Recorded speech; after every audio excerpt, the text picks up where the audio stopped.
Assalamualaikum, kami dari Kumpulan Desi ingin membentangkan tentang cabaran guru dalam memberi sokongan kepada pelajar pendidikan khas. Saya, Kristina Adila binti Ismail, nombor matrik 829735, akan membentangkan tentang pengenalan dan peranan guru terhadap pelajar pendidikan khas. Manakala, Musharifah Faika binti Ismail, nombor matrik 829716, akan mengolah tentang cabaran guru terhadap pelajar pendidikan khas. Dan akhir sekali, Nurul Hanis binti Azmi, nombor matrik 829733, akan mengulas cara menangani pelajar berkeperluan khas dan juga kesimpulan bagi pembentangan ini. Menurut Bujang et al. 2020, pendidikan khas adalah pendidikan bagi kanak-kanak yang luar biasa yang kurang dari segi intelek, fizikal, sosial ataupun emosi sehingga tidak mencapai sepenuhnya daripada rancangan sekolah biasa.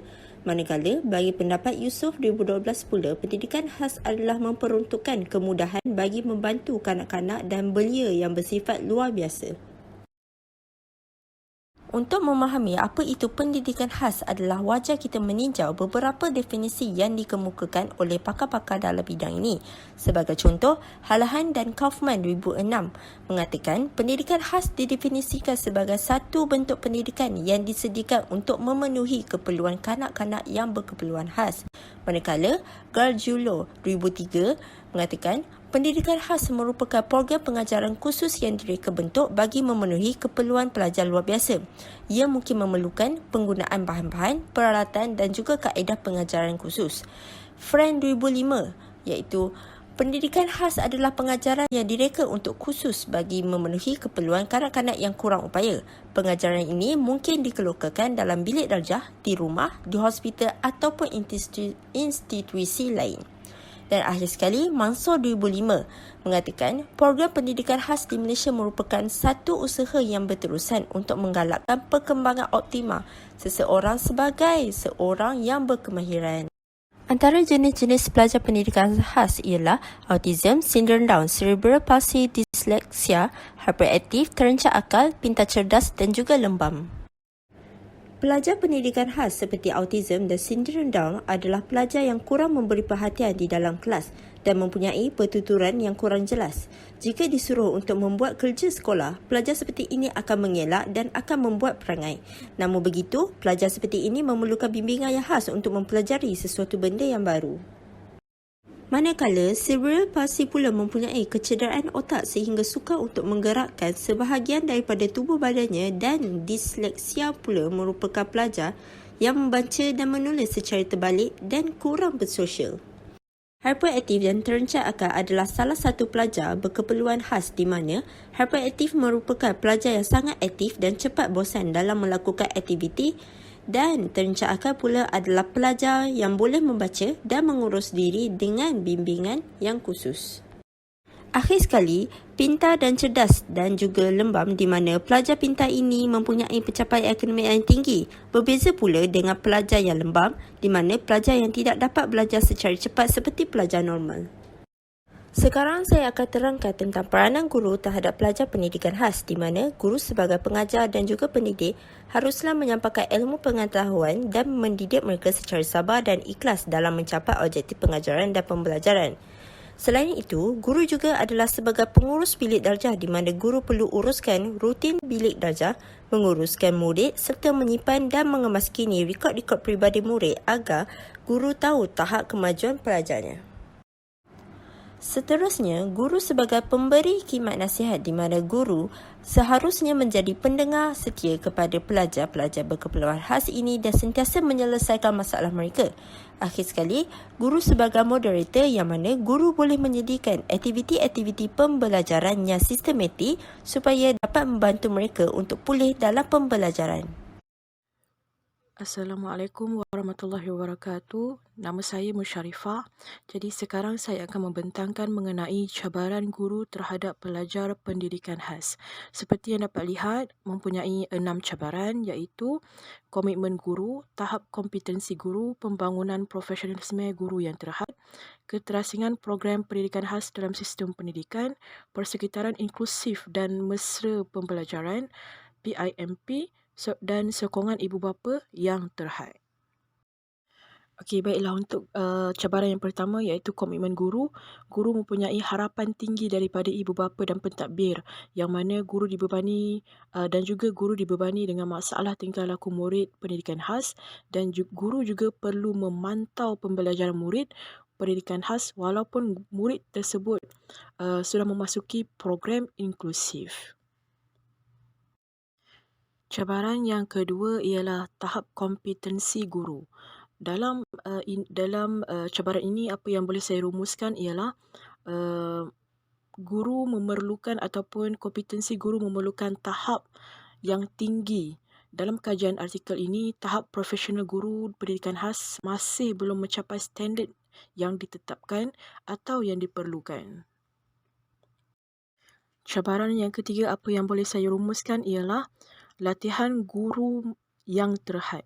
Guru pendidikan khas juga belum ataupun baru dapat merasai realiti mengajar yang sebenar sewaktu mereka mengajar murid pendidikan khas. Kebanyakan guru belum bersedia untuk mengajar murid yang berpendidikan khas. Cabaran yang keempat, apa yang boleh saya rumuskan ialah program pendidikan khas terasing daripada program biasa. Sebagai contoh, keterlibatan sekolah seperti jadual waktu, kurikulum, hubungan sosial yang mana hanya murid pendidikan khas hanya bersama guru dan pembantu pendidikan khas dan juga kaki tangan sokongan murid pendidikan khas yang kurang terlatih. Cabaran yang kelima ialah apa yang boleh saya rumuskan, infrastruktur untuk murid pendidikan khas masih dalam keadaan yang menyedihkan. Sebagai contoh, sekolah-sekolah murid berpendidikan khas di pedalaman dan juga sekolah agama khususnya. Guru aliran biasa pula perlulah menerima kepelbagaian pelajar pendidikan khas. Dan cabaran yang terakhir, apa yang boleh saya rumuskan ialah masih ramai ibu bapa yang berasa malu dengan anak mereka malah mengabaikan hak pelajar pendidikan khas. Berikut merupakan cara-cara untuk menangani pelajar-pelajar berkeperluan khas. Baiklah, yang pertama, antara cara yang boleh dilakukan ialah dengan mengadakan penyelarasan jadual waktu rehat di sekolah. Seharusnya semasa waktu rehat, murid-murid berkeperluan khas ini perlu diberi peluang untuk bergaul dengan rakan-rakan yang lain. Pelbagai aktiviti yang menarik dan mampu mengeratkan hubungan dua pihak perlu dilaksanakan oleh pihak sekolah.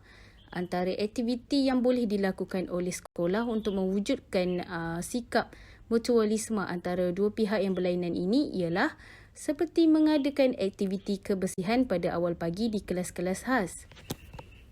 Guru-guru kelas harus memainkan peranan dengan menyediakan jadual secara berkala untuk murid-murid normal melakukan aktiviti gotong royong secara kecil-kecilan di kelas-kelas khas. Maka, dengan ini akan wujudnya interaksi antara murid di aliran kelas khas dan normal. Kesan daripada itu, satu hubungan yang mesra dan harmoni dapat timbul dan makin bertambah erat. Yang kedua, dalam pelibatan aktiviti kokurikulum misalnya, murid-murid berkeperluan khas akan diasingkan daripada murid yang normal. Oleh itu, guru boleh mengadakan aktiviti sukaneka yang melibatkan kerjasama antara dua jenis murid yang berlainan ini. Di samping memberi hubungan yang erat, murid-murid berkeperluan khas dan normal ini juga akan berasa gembira kerana mampu mewujudkan kerjasama. Akibat daripada gabungan aktiviti ini juga, maka akan wujudlah satu sifat kasih sayang dan hormat menghormati terhadap murid-murid yang istimewa ini. Dan cara yang terakhir, bagi mengatasi masalah pelabelan pula, pihak sekolah terutama guru hendaklah sentiasa menekankan betapa pentingnya sifat menghormati golongan kurang upaya. Justru itu, pelabelan terhadap golongan minoriti ini boleh dikurangkan. Masyarakat komuniti di sekolah juga perlu disedarkan akan kepentingan menghargai dan memandang sama rata terhadap kanak-kanak berkeperluan khas ini. Sebagai kesimpulan, dapatlah disimpulkan bahawa terdapat banyak kategori kanak-kanak berkeperluan khas. Berdasarkan kajian dan pemerhatian yang dilakukan, kanak-kanak berkeperluan khas sememangnya menghadapi masalah dalam bahasa dan komunikasi disebabkan oleh beberapa faktor seperti genetik dan persekitaran. Kekurangan yang terdapat pada diri mereka mengakibatkan mereka susah dan lambat mempelajari bahasa dan berkomunikasi berbanding dengan kanak-kanak normal yang lain.